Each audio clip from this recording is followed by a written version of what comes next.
جو روٹی بیلنے کی پکی ہوگی وہ دلوں کو توڑ دے گی، جو روٹی ہاتھوں کی پکی ہوگی وہ دلوں کو ایسے جوڑ دے گی۔ اللہ اکبر۔ جو بندہ 27 دفعہ اس دعا کو پڑھ لے گا، جو دعا مانگے گا قبول ہوگی، اور فرمایا جو یہ دعا پڑھے گا اس کے ذریعے سے مخلوق کو رزق دیا جائے گا۔ کہا بس بڑے ہونے کا ایک یہ نقصان ہے کہ ماں بھی گود سے اتار دیتی۔ امی کے جو یعنی پوتے اور نواسے، ان کو بھی اسی ترتیب میں وہ دیکھا کہ اللہ والی کر خوشحالی، تو یوں ہی دیتا ہے، تو یوں ہی پالی۔ یہ جو تھپکی ہے جس کا بھی آپ نے بھی ذکر کیا، اب یہ ہاتھوں وہ ہوتے، لیکن یہ تھپکی دینا جو ہے یہ کیا کر دیتی ہے تھپکی؟ جو روٹی بیلنے کی پکی ہوگی وہ دلوں کو توڑ دے گی، جو روٹی ہاتھوں کی پکی ہوگی وہ دلوں کو ایسے جوڑ دے گی۔ اللہ اکبر۔ بیلنے کی آپ کہہ رہے ہیں وہ توڑے گی، جو یہ ہوگی یہ جوڑے گی۔ ہاتھوں کا دو اثر ہے، دو ہاتھ آپس میں ہیں۔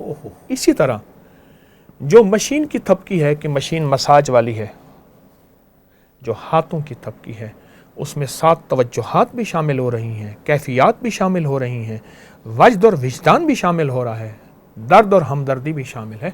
وہ توجہات، یہ دیکھیں آپ نیشنل جیوگرافی کو اٹھائیں، کونجے میرے ہاں حویلی میں ہیں، کونجے ٹھنڈی جگہ رہتی ہیں، ان کا مزاج ہے، لیکن گرم جگہ جا کے انڈے دے آتی ہیں، سائبیریا سارا ادھر آنا جو یہی جی۔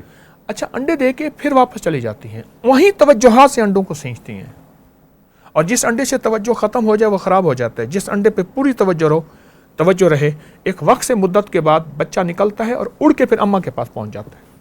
یہ توجہات ماں کی ہیں۔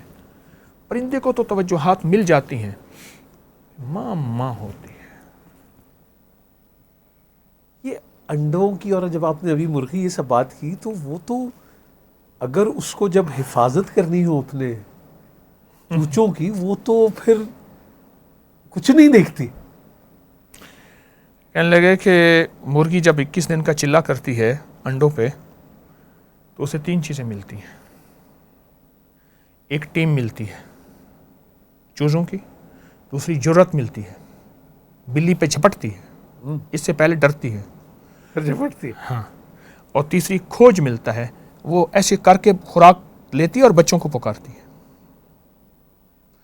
تو اسی طرح ماں جب ماں ہوتی ہے پھر اس کے اندر بھی اللہ پاک غیبی نظام وجدان کا، ہاں میرے بیٹے کو بھوک لگی ہے، میرا دودھ گر رہا ہے، میرے اندر کی کیفیت ہے، میرا بچہ اٹھ گیا ہے، وہ ایک کشف ہوتا ہے ماں کو جو پر کسی کو نہیں ہوتا۔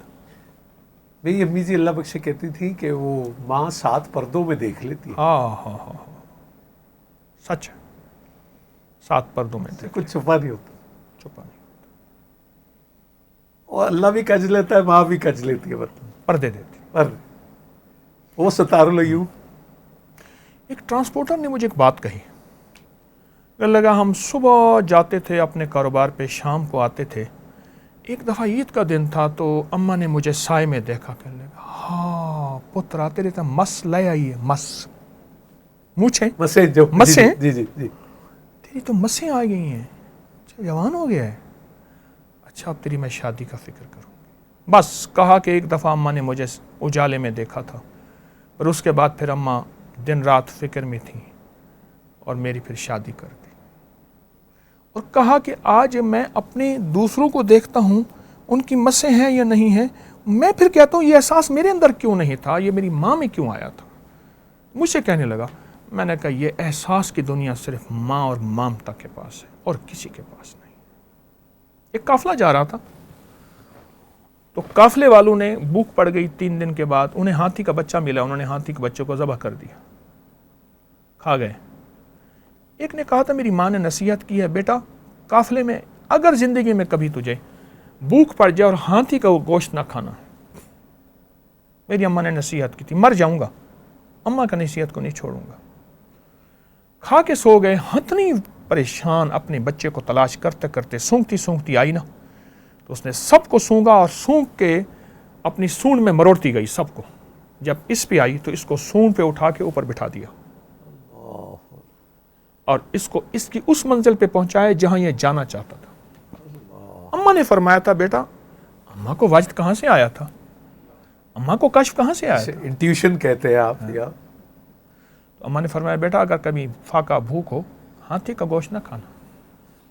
ایک صاحب آپ چونکہ موجود ہیں تو مجھے یہ خیال آیا کہ ہم اس سے پہلے کہ اجازت لیں تو کتنا ہی اچھا ہو کہ جن کے والدین یا اس دنیا سے رخصت ہو گئی جو موجود ہیں ہم دعا ہی کر لیں ان کے لیے. اور آپ بلکہ یہ بھی دعا سے پہلے بھی پوچھوں گا کہ آپ اللہ تعالیٰ سے سب سے زیادہ کیا دعا کرتے ہیں اپنی اماں کے لیے؟ میں ایک دعا سناتا ہوں. فرمایا حدیث میں آتا ہے, اب آپ سن کے حیران ہوں گے, جو بندہ 27 دفعہ اس دعا کو پڑھ لے گا, جو دعا مانگے گا قبول ہوگی. اب دیکھیں, اللہم اغفر لی والی والدیہ پہلے آیا ہے, وللمؤمنین والمؤمنات والمسلمین والمسلمات الاحیاء منہم والاموات, زندہ مردہ مومن مومنات مسلم, لیکن پہلے والدین آیا ہے, اللہم اغفر لی والی والدیہ. اور حدیث میں یہاں تک آیا ہے کہ جو یہ دعا پڑھے گا, اور پھر ربنا اغفر لی ولی والدی آپ ہر نماز میں بھی ہر نماز پڑھتے ہیں, اور فرمایا جو یہ دعا پڑھے گا اس کے ذریعے سے مخلوق کو رزق دیا جائے گا, اور اس مستجاب الدعوات ہو جائے گا. مستجاب الدعوات یہ ہیں, بس یوں ہاتھ اٹھایا ہی نہیں. موسیٰ علیہ السلام نے اللہ سے عرض کیا کہ یا اللہ میرا جنت میں ساتھی کون ہوگا؟ اللہ پاک نے فرمایا بغداد کے فلاں محلے کی فلاں گلی کے فلاں گھر میں ایک کسائی ہے, وہ تیرا جنت میں ساتھی ہوگا. چل پڑے, سفر کرتے کرتے وہاں پہنچے تو کسائی کی دکان پہ پہنچے, اور دکان کے بعد گھر پہنچ, اس کے ساتھ کہا میں تیرا مہمان ہونا چاہتا ہوں, پردیسی ہوں. گھر لے گیا تو اس نے گوشت رکھا, پکایا کیا. بوڑھی اماں تھی جو روئی کے گالی کی طرح تھی, اس کے منہ میں ڈالتا گیا.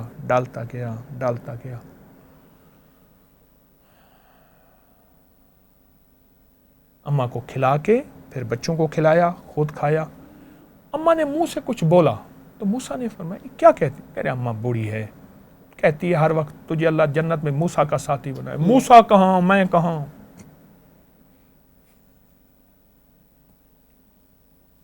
موسیٰ کہاں, میں کہاں؟ اماں بس بوڑھی ہے, دعائیں دے دیتی ہے. کہا تجھے مبارک ہو, میں موسیٰ ہوں اور رب کے انتخاب پہ آیا ہوں, تو ماں کی خدمت کرتا ہے, اس خدمت کی وجہ سے تجھے میں ڈھونڈتا خود پہنچا ہوں.